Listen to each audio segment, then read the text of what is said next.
Okay, it is preparing to stream. Sometimes there's a little lag, but we should be pretty much on any second. Okay, let me just make sure that the volume is off on this one. There we go. All right, we're good. Yay! Yay! So how are you? I love your little setup with it looks very professional.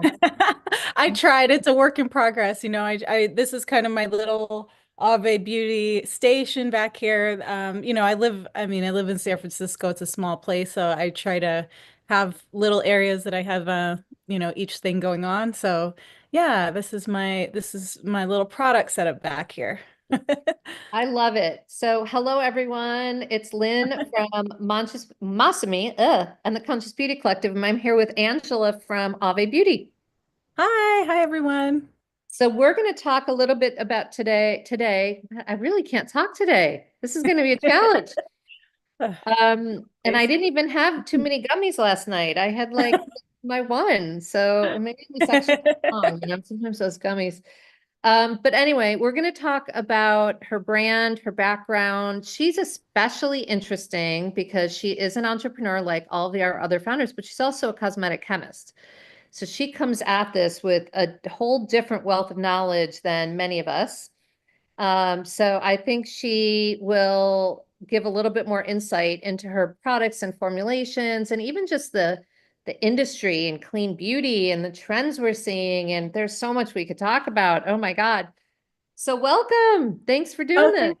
thank you for having me, Lynn. It's just so nice to be here with you and your audience and to talk to everyone. So thank you.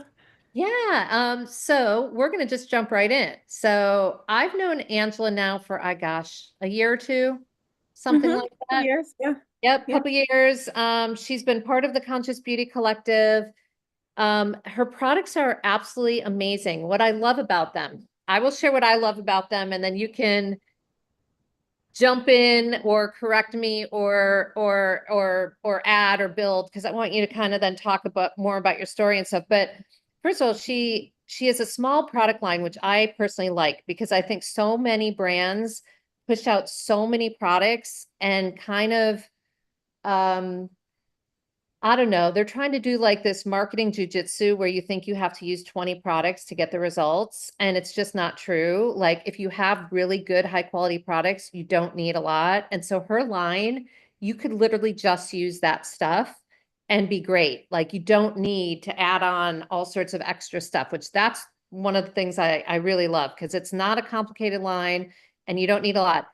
I also love that you have the lip oil in addition to the skincare because a lot of skincare brands don't do that. They don't really, they think it's a different category, but really it's not. You want to take care of the skin. Yes.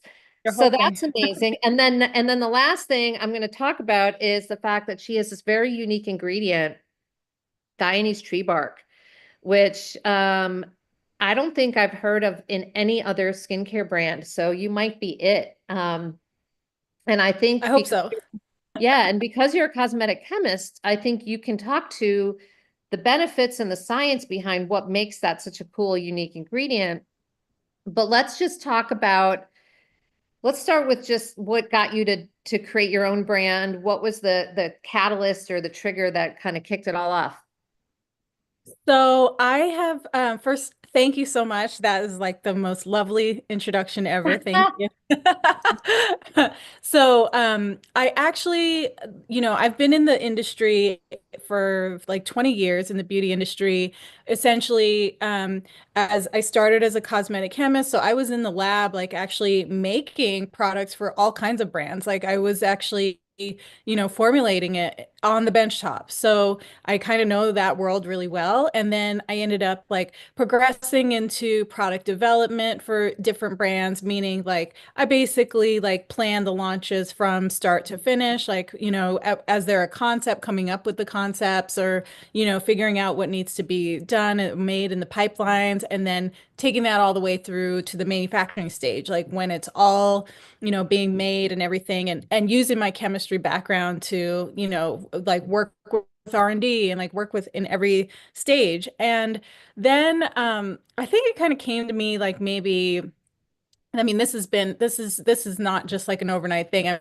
mean, I want to say 10 Yeah. years ago or so, I just was like, I have always wanted to do my own line of something. And I knew like skincare and makeup really always is my thing, but more so skincare because that's what I grew up with. My mom being Guyanese and like all the things that we learned like growing up, all the little I suppose like the little his Guyanese nuances and things like that to skincare that I knew and just little things that we would do to take care of our skin and everything. And then finally, like I think in 2016 was when I said, you know what, I'm gonna just at least start with formulas and like figure out what formulas I want to do. And um I had so many ideas and I still do. Like Yeah. like being a cosmetic chemist, like I had just always having ideas in my head. And then just figuring out like what is going to be, the most impactful that I could do first. And then it kind of evolved. And then finally, I think 2019 was when I finally said, I'm going to become official, make my business, get my LLC, like get all my ducks in a row and start like really and I had like the edited product line like what I was going to do and I just kind of knew and that's sort of when it really started and keep in mind that I still have my full-time thing that I do and Right. working product development and beauty. And so really this kind of all like actually launched officially in 2023. Like so about a year and a half ago or so is when it was like, okay, new website, new brand, new everything, we're going. Like I'm going and this is kind of what I'm focusing on and that's that. So that's kind of my story of how I started. It's kind of, it's been like a progression. So, yeah. That's actually a great way to do it though, because what people don't always realize is it's really hard and it takes a lot of time and effort and money. And I'm assuming with your background, you did some consumer testing. Yeah. Yeah. Yeah. I mean, you kind of, Yeah, I mean, I took all the knowledge and I feel like actually it was good for me to be in this industry because I knew all of the things that needed to happen for yeah. to even big brands. Like they struggle they have their struggles, but like I kind of took bits and pieces of what needs to happen, like, learning about the process, learning about, what needs to happen to actually launch products into the market.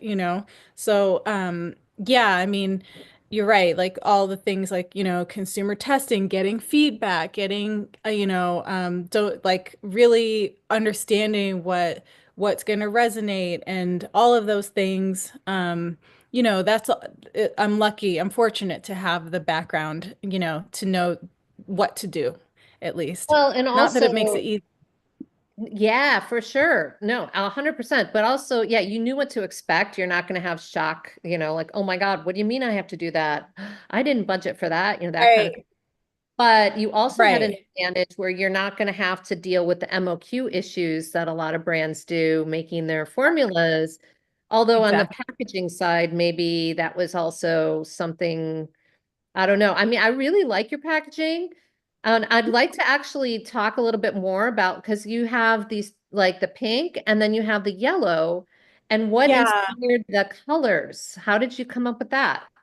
Yeah, so one thing that I really wanted to do, when I was designing packaging is like you said, like with the MOQ thing, I wanted to keep my packaging simple, like the primary packaging. So I wanted to Yeah. keep it really simple just because I know that, I'm a small brand and I'm just starting and I don't want to like create these issues where I have like the fanciest packaging in the world and then I have to buy like this huge quantity of it. So luckily, like these are pretty typical standard frosted glass jars that you can get from various suppliers, but they you can get them in low quantities, thank goodness. So and for these products, these are in glass. So I knew that if I could use glass, I wanted to use glass.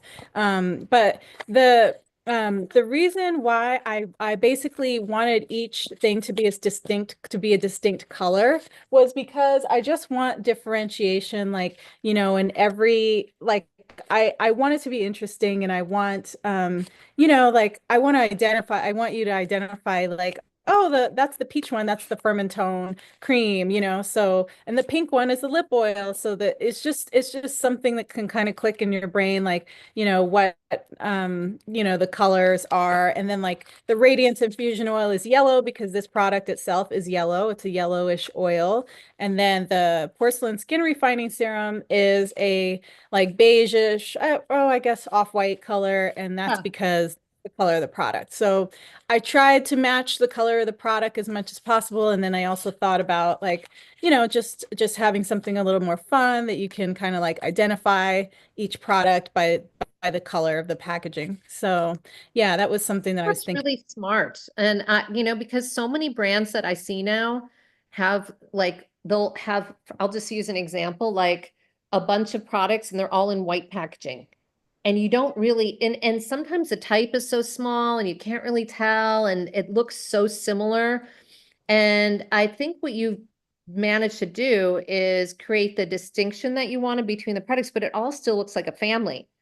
Like it really hangs Yeah, together nicely. And I think that's the key too, so that when you put it on shelf, it looks like it's meant to go together.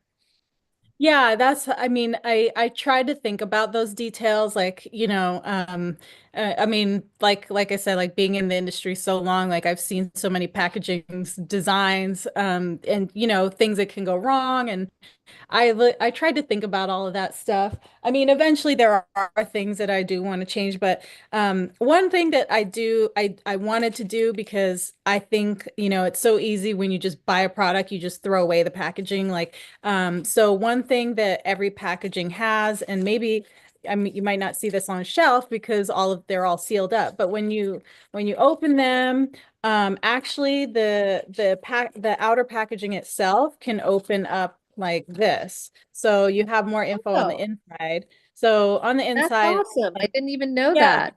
I know, because on shelf everything's sealed, and I Yeah. should just send them your box for that's what I should do next time, just to see. But yeah, like that, I just wanted it to be a little more, meaningful, where, you can learn a little bit about, each thing. So I learning mean, about that when is to so use. smart because it's otherwise it's just used to, it's wasted real estate, it's useless. So it's like Exactly. you may Yeah. as well educate because that's the thing too is boy, the education that's required for consumers to really understand is a lot. And that's the other thing a lot of founders are not prepared for. But you must have Yeah. known because you're in the business, like it's Yeah. not, people just don't get clean beauty still. I mean, they are starting to for sure, but Yeah, oops, it's definitely it's definitely an education, but, and I think it'll just be ongoing and evolving. Like, I yeah. mean, yeah, I mean, honestly, like, even the term clean beauty is, like, still not understood really, or it is in some areas, and in some areas it's not. And I think, some consumers are aware of it, some aren't. And so, yeah, I feel like that's always going to be evolving, and I just don't know, I feel like there's no one solution, like, how to educate consumers, or how to, put the message across of, like, I don't know, like clean beauty, or even just about my brand, or yeah, it's always evolving for sure. So, So do yeah. you have any tips though, if somebody said to you, look, I know my skincare isn't clean and I want to start to get into better products? Like Mm. where to even begin? Because so many people, and I get it, like, look, I grew up in Chicago, right? Like we didn't have high-end stuff. You go in the drugstore, you buy your Noxema, which really not good. Your St. Ives apricot scrub that is actually crushed walnut shells that are pretty sharp, like they're jagged, Yeah, like they are, that's abrasive. Yeah. yeah. So like a lot of the products that, you might have grown up with are really not the best and they are getting better, but for people who are just sort of like not used to it, and then all of a sudden they kind of go, oh my God, I really do need to clean up my act. Where do you start? What's the easiest thing Yeah. to do? I mean, so first and foremost, I mean, like everywhere, every retailer you go into, the definition is going to be different of like clean. You go into one retailer and it might say like clean by XYZ, the name of the retailer, but that doesn't necessarily mean that like that standard matches to like another standard if you go into, say like a more organic kind of store. I mean, the standards are different out in the world. So I mean, my thing is always like if you can start to kind of educate yourself on labels, like when you read a label, like just understanding, you're in a store and you pick up a product. Like, I mean, there's a little background work in my opinion that needs to be done to learn like kind of different categories of ingredients, but just at least learning like some preservatives would be, helpful. And there's websites out there, like I always say, EWG, as far as I'm concerned, is like one of the best websites where you can learn about different Yeah. categories of ingredients and their safety ratings and what makes them safe and why they might not be safe, So I always think like if you can just do a little bit of background work so that when you pick up a product, always read the label. I do that like without I mean, I go into any store. First thing I do when I pick it up, I just look at the label on the back because it's there, it's going to be printed, and it's just a matter of like kind of knowing. And I think that there are apps. I don't really use the apps, but there are Yeah, well, I apps where you think can take Think a Dirty is picture. one where, yeah, Yeah. you can Yeah. You scan can take a scan picture the of it. code or Yeah, take you a can picture. scan it and then it'll pop up right away. And so that's another thing that I mean, just if nothing else, like download an app. Think Dirty is one.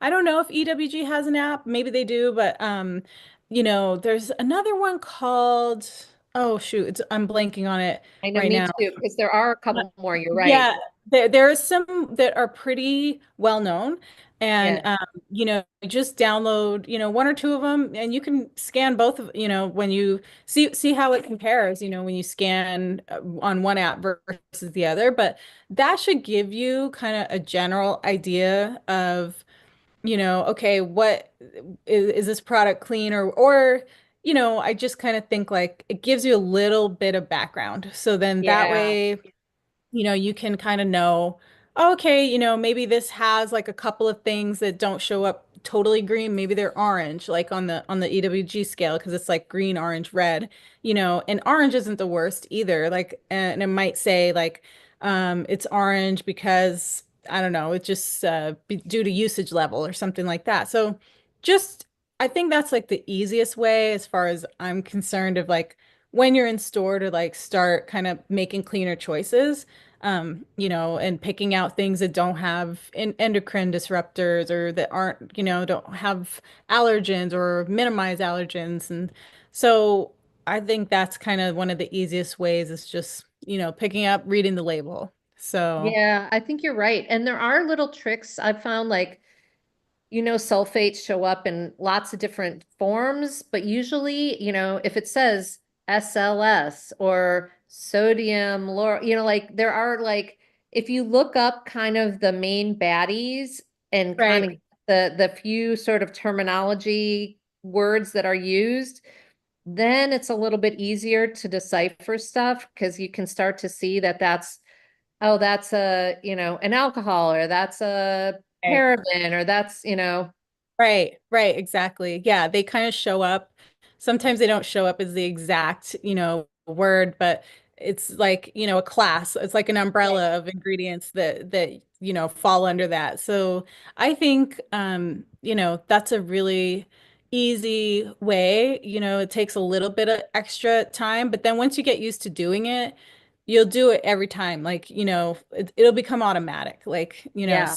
read labels and stuff like that. That's pretty, for me, I go into any drugstore now, anything I pick up that I don't already know, I look at the label. So And you're right, it's just a good habit to get into anyway. You know, whether it's your food, your beauty products, your exactly. cleaning products, whatever, Yeah, you know, it's like it's exactly.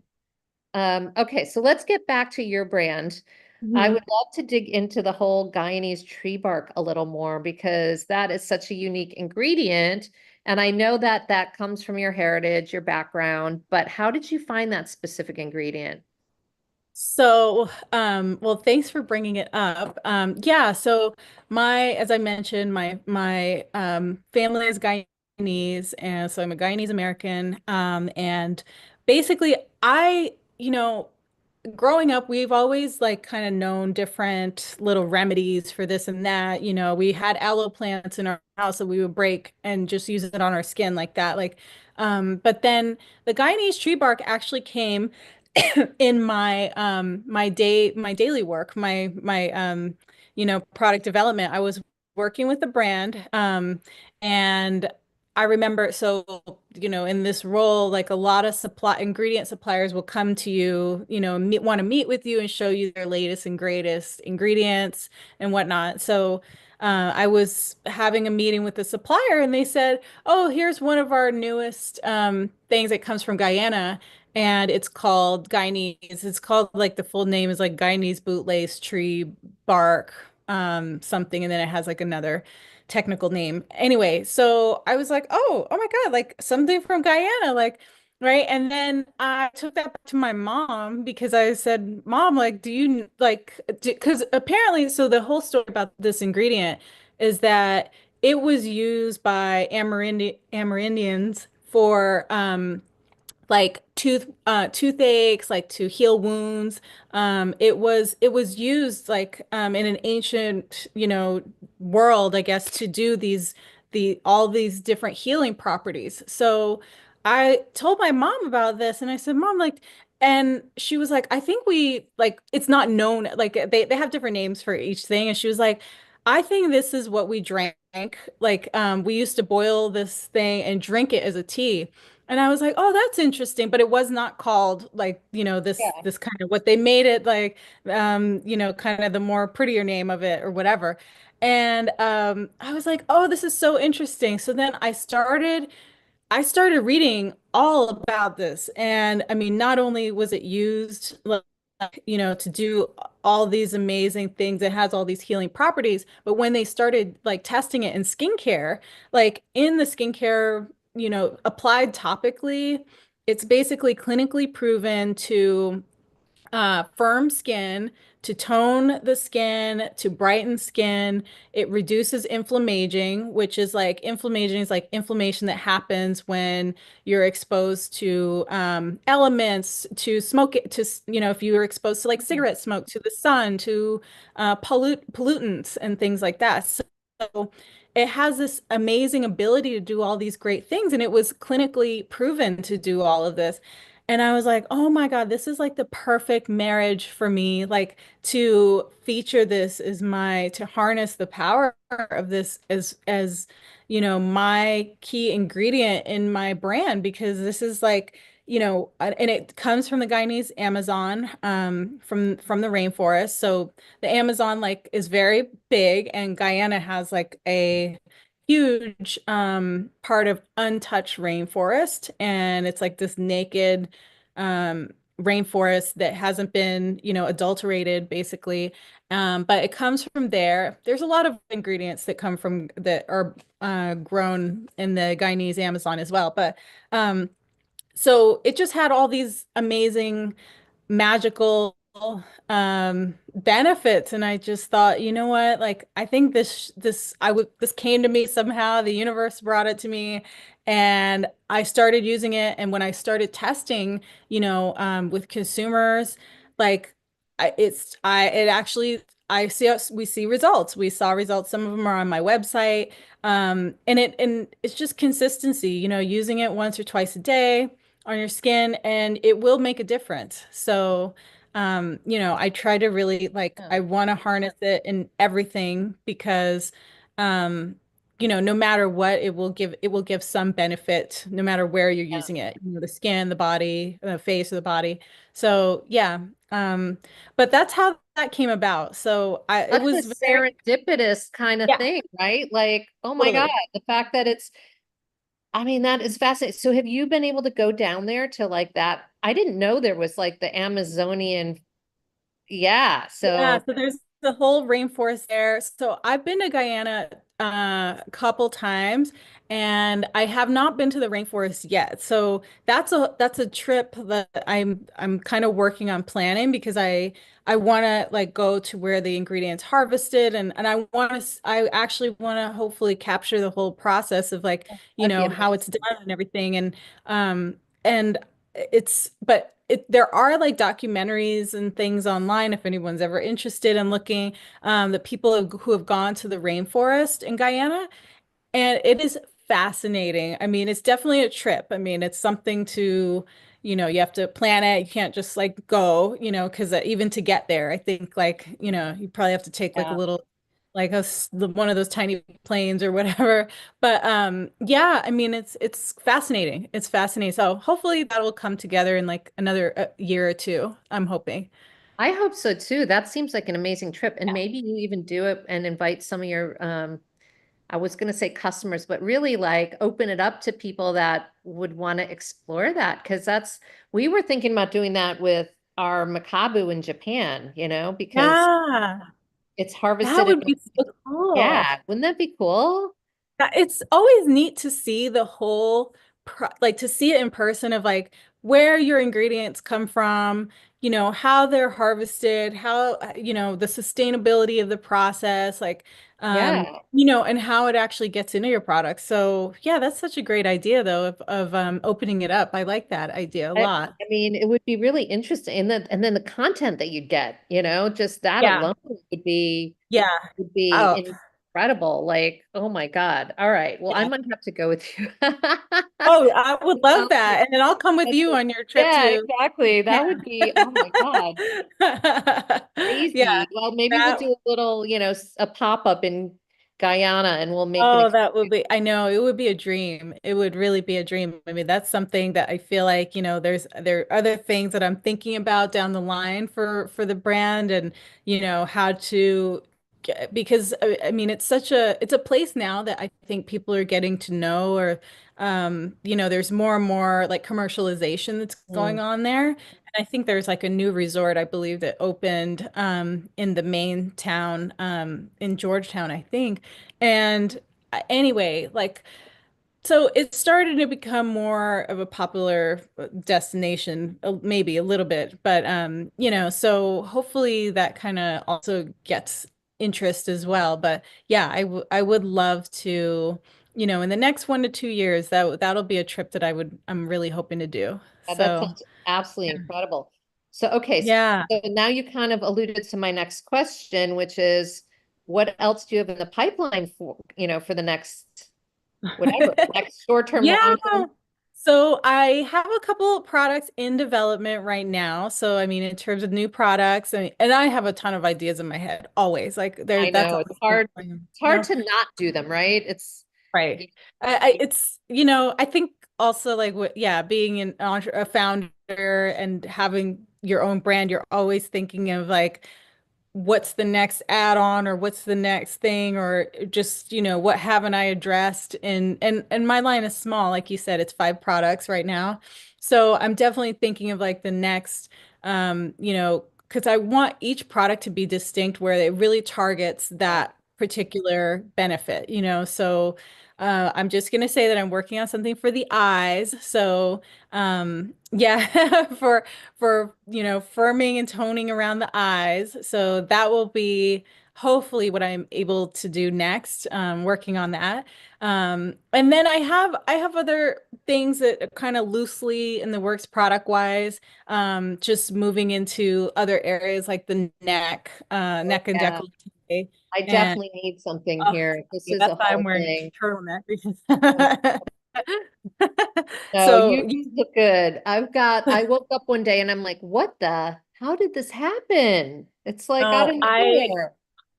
I tell you what, like I feel like there's areas that like I feel like I have no control of like once I I guess getting older or whatever, but I'm obsessed right now and I have this on my Pinterest page actually about exercises that you can do to like I help knew the that. neck look a Yeah, little tighten. smoother.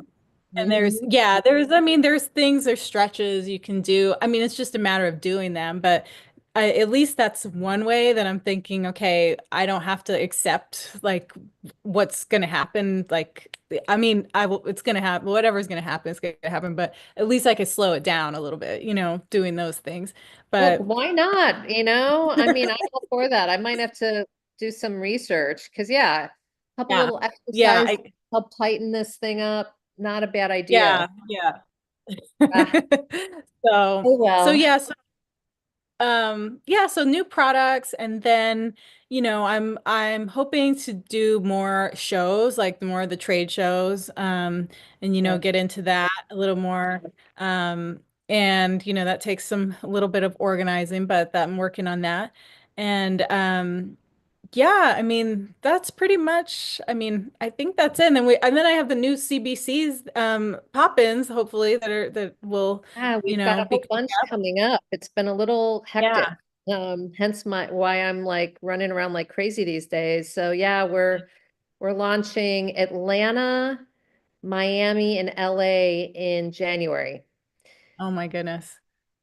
And Yeah. three in Miami, two in Atlanta, and one in LA. So it's going to Wow. be a lot, but I'm excited. I think it's really getting traction, and it's nice to see that happening. And it's nice to know that we're also supporting small retailers, Right. who would be struggling also because that's just the business these days.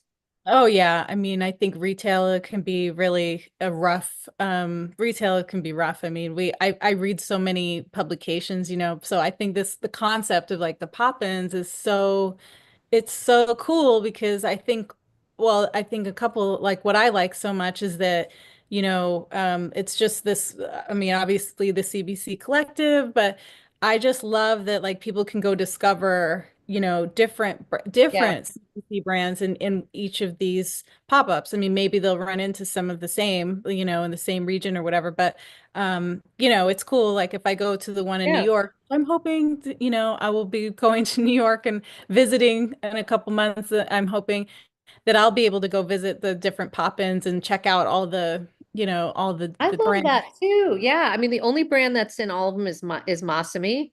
Yeah. That's my one thing I get from doing this, all the work. Right. But you're right. Every other one they're all curated with different brands, and I love that because it's really and some of the brands are so interesting. There's a brand called Joban, Oh yeah. Joban.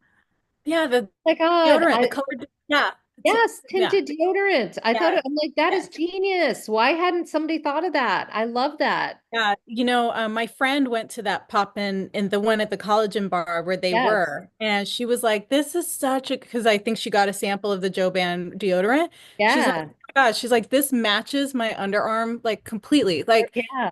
it was a darker shade, and which is also nice, to have like a Yeah, dark they've got like five shade. shades. Yeah, I yeah, just think it's such a good idea. So I love when I come across things like that truly feel like it's just a different thing completely. yeah. I mean, I love like the innovation, and that's the other thing. Like, having like all these the smaller brands that the innovation is. I mean, it's amazing. Like what some of the things I saw. Another brand that I saw that I love was like Corsica Scents. They Oh, were I in love her Miami, stuff. and I was like, Yeah. oh my God, what a great like! I love it. Like these sticks that are portable PSA friendly.